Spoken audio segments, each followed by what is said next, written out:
Assalamualaikum warahmatullahi wabarakatuh. Bismillahirrahmanirrahim. Alhamdulillahirabbil alamin. Asyhadu an la ilaha illallah wa asyhadu anna Muhammadan abduhu wa rasuluh.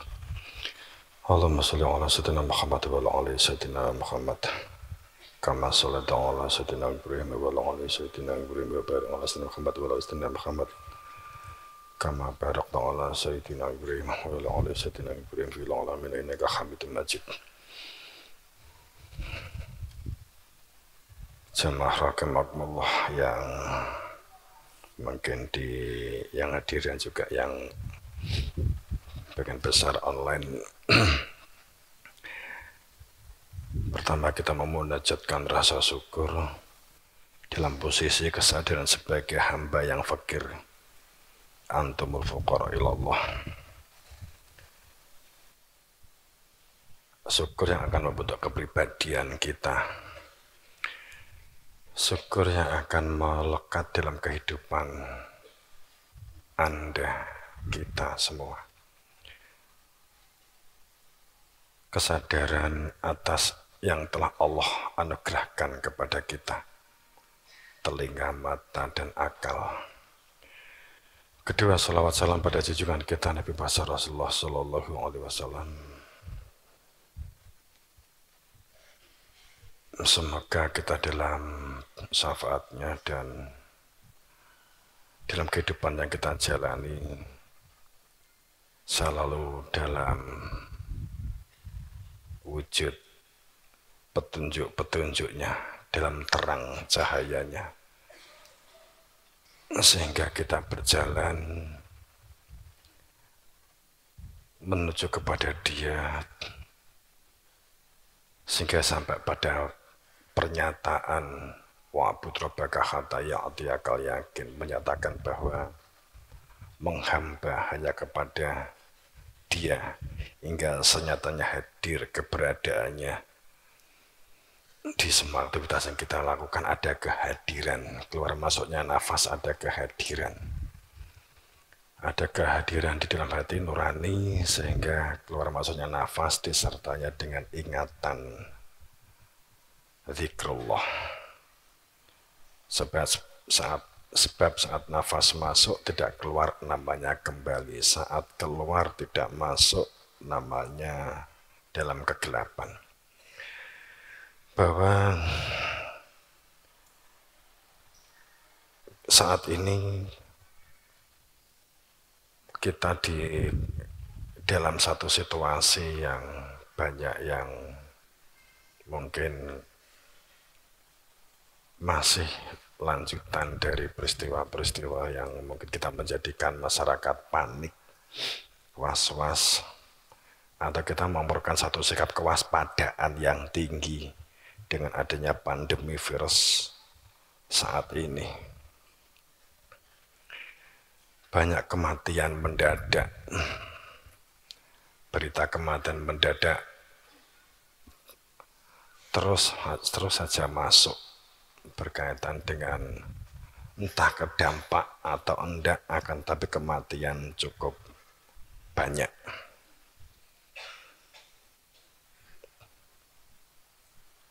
Sehingga yang penuh tidak hanya di rumah sakit, tapi juga di kuburan ya. Laisa biru antuwalu wujuhakum qiblal masyriqi wal maghrib. Qiblal masyriqi wal maghrib artinya bahwa kalau kita menghadapi situasi dan kondisi, seandainya saya pernah matur bahwa virus ini adalah bagian dari Tuhan, maka sudah tidak lagi sekedar sebagai fungsi peringatan, tapi ini juga sudah pada fungsi azab, maka memerlukan satu sikap. Azab bagi mereka yang lalim, azab bagi mereka yang batil, azab bagi kelaliman, kebatilan, kekufuran. Pada saat semua penilaian penilaian yang dilakukan adalah penilaian dalam pengertian kesuksesan lahiriah jasad material dunia, bahwa laisa biro antuwalu wujuhakum qibal masjid wal maghrib. Kebaikan itu bukan masalah, kebaikan itu bukan masalah, atau kebajikan itu bukan perkara madhep ngetan atau madhep ngulon.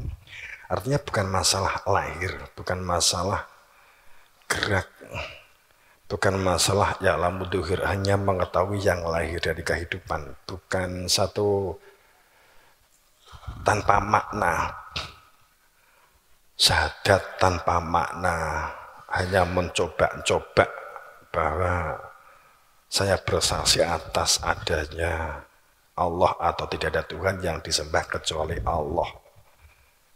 Allahnya diciptakan dalam pikirannya sendiri. Karena situasi saat ini kan memang wakil resmi Tuhan itu kan ditiadakan.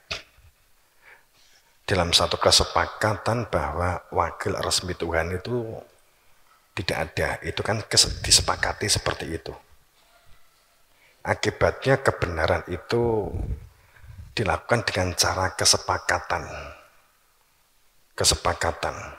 Kalau kita katakan bahwa al-ulama wawul anbiya, enggak salah. Ini enggak salah. Kalau saya mengungkap bahwa dari petunjuk guru-guru hanya menyampaikan, akan tetapi di dalam interaksi kita tidak skeptis dan kita tidak membenci, kita tetap kehidupan sosial ini bagian dari tatanan lahir atau tatanan syariat. Kita harus berbaik kepada siapapun, tapi menyampaikan kebenaran memang tetap kewajiban kita untuk menyampaikan hal itu, tapi tidak disertainya dengan kedengkian. Terlepas ini penjelasan itu diterima atau tidak. Kalau kita kembali kepada berbicara kepada, karena tidak ada wakil resmi Tuhan, bahwa Nabi Muhammad itu berakhir. Jadi wakil resmi Tuhan yang tercatat hanya 25 Rasul. Jadi selalu ada gudang antaranya Nabi Adam ke Nabi Idris ke Nabi Nuh ke Nabi Hud, dan seterusnya Nabi Isa ke Nabi Muhammad. Itu gudang muncul gitu, kosong muncul. Pemahaman selama ini kan begitu.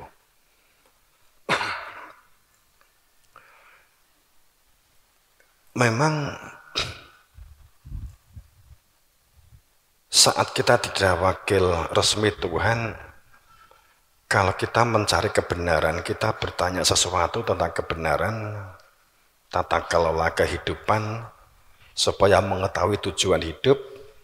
Kalau berkaitan dengan agama, pemahaman agama pun kan tanda petik, jadi kan sudah terlanjur dipahami hanya berkaitan dengan ritualitas.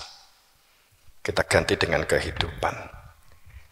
Berkaitan dengan bagaimana kehidupan yang kita jalani ini supaya berada di dalam petunjuk, di dalam terang cahaya Tuhan. Itu dilakukan dengan cara-cara kesepakatan. Oke, kita ngomong tentang pemahaman agama selama ini. Kalau seseorang ingin mengetahui tentang hukum-hukum Allah, maka tanyanya kepada ulama. Tapi secara fakta bahwa sejarah membuktikan setiap kurun waktu di setiap zaman silih bergantinya waktu sejak Nabi Muhammad wafat. Terjadi perbedaan khilafiyah yang hebat, terjadi beda pandangan, beda pendapat antar ulama, sehingga terjadi satu kejadian ambigu. Di peringkat umat, di tingkat ummah, terjadi kebingungan, terjadi sikap apa yang harus diperlukan. Jadi perbedaan pandangan, bahkan yang sezaman pun juga terjadi perbedaan pandangan. Banyak sekali. Kalau ada wakil resmi Tuhan seandainya zaman Nabi Muhammad, jika kita ada masalah, jika kita menemui sesuatu, maka fa'in tanazatum, kembalikan kepada Allah wa rasulih, kembalikan kepada Allah dan utusannya, beres. Apakah salah semua di antara atau ada yang salah? Kemudian Kanjeng Nabi, ini saya ada beda pendapat tentang ini. Gimana? Nyampaikan, bisa jadi salah semua, yang benar begini, atau mungkin dari salah satu itu ada yang benar. Tapi masalahnya kita nggak ada wakil resmi Tuhan, jadinya kita melakukan bentuk kesepakatan. Apakah kesepakatan nanti akan menjamin kebenaran? Ini yang menjadi masalah. Kembali kepada kebaikan itu bukan permasalahan lahir jasadiah. Bukan sekedar, nanti kalau saya ngungkap poso sholat hanya ritual jenda-jendit, tapi kelakuannya sehari-hari tidak terbangun. Apalagi yang kelakuannya gak terbangun, sholatnya nggak dilakukan, itu lebih parah kan. Puasa, zakat, ini kan sindiran bahwa kebaikan itu bukan masalah kamu menghadap ke timur atau ke barat. Kebaikan, kebajikan itu pertama iman kepada Allah. Yu'minuna billah, iman kepada Allah.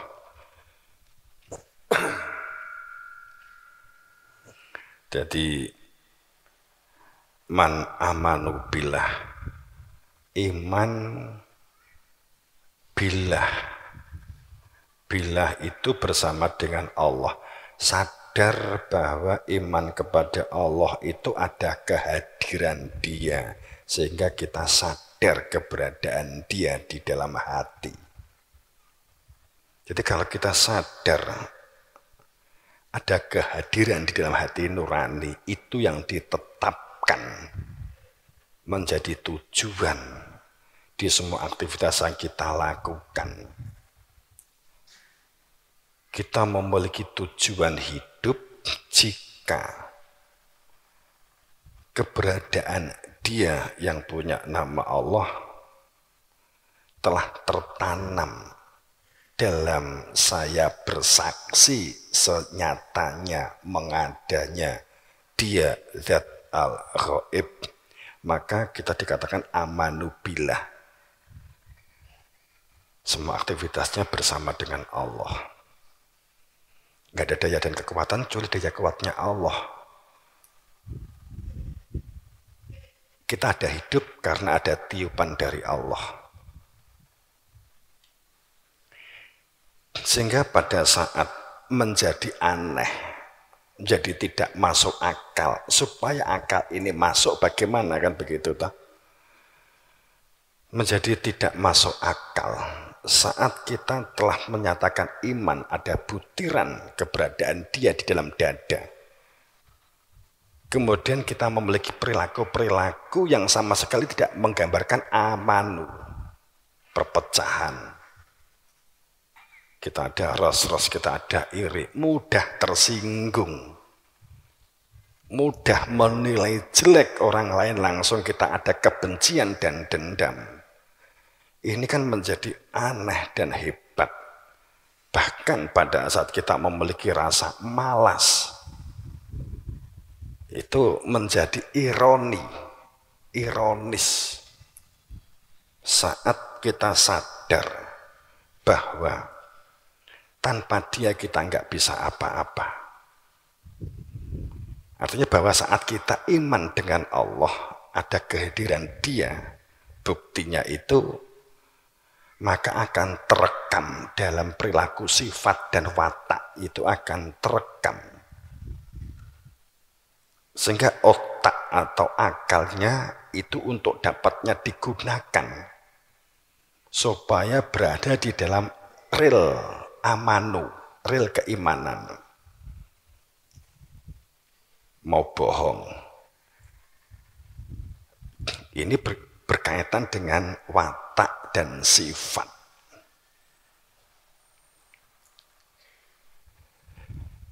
Jadi nggak masuk akal sama sekali pada saat ada perbedaan, kemudian tersinggung, kemudian melarikan diri. Juga menjadi aneh, ironi, dan nggak masuk akal pada saat di antara yang iman, orang-orang yang beriman, terjadi tersinggung, kemudian tidak mau komunikasi, merasa diri lebih hebat, merasa diri lebih daripada yang lain, itu adalah sesuatu yang tidak masuk akal bagi mereka yang mengatakan bahwa saya telah iman. Bisa obah, bisa osek, bisa melihat, bisa mendengar, karena ada keberadaan dia yang menjadikan dosa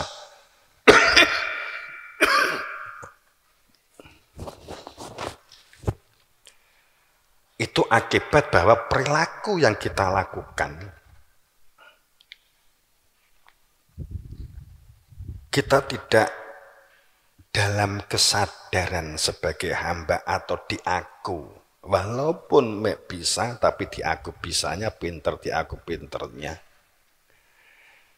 Kemudian dikatakan sebagai fasik pada saat amanu, tapi perilakunya tidak menunjukkan amanu, justru merasa suci daripada yang lain. Disebut munafik karena membuat perilaku, tindak tanduk, tingkah laku yang merusak komunitas.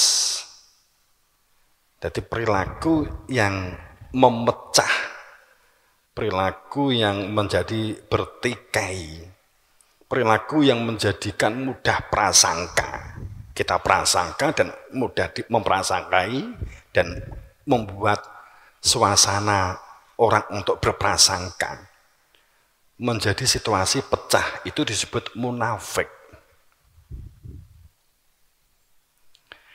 Tapi juga perilaku pada saat seseorang itu telah iman tapi nggak melakukan bentuk-bentuk kebaikan dan perbaikan, itu disebut sebagai fasik. Maka bukan masalah kamu menghadap ke timur dan ke barat, kebaikan itu. Duduk pacaamu, duduk dumuk-dumukmu, duduk ndelosormu koratan, mau sowan, dan seterusnya. Tapi perilaku sehari-harinya itu seperti apa? Menggambarkan keimanan apa tidak? Wal yaumil akhir. Jadi mereka yang bertakwa, mereka yang sidqun, mereka yang sodik, mereka yang ulaika alladzina sodaku, wa ulaika humul muttaqun, mereka yang menyatakan dalam persaksian kehidupan sehari-hari itu menyatakan man amanu, orang yang sadar ada kehadiran dia. Kemudian wal yaumil akhir, orang yang tidak digerakkan hidupnya ini, orang yang tidak digerakkan oleh angan-angan, tidak digerakkan oleh angan-angan.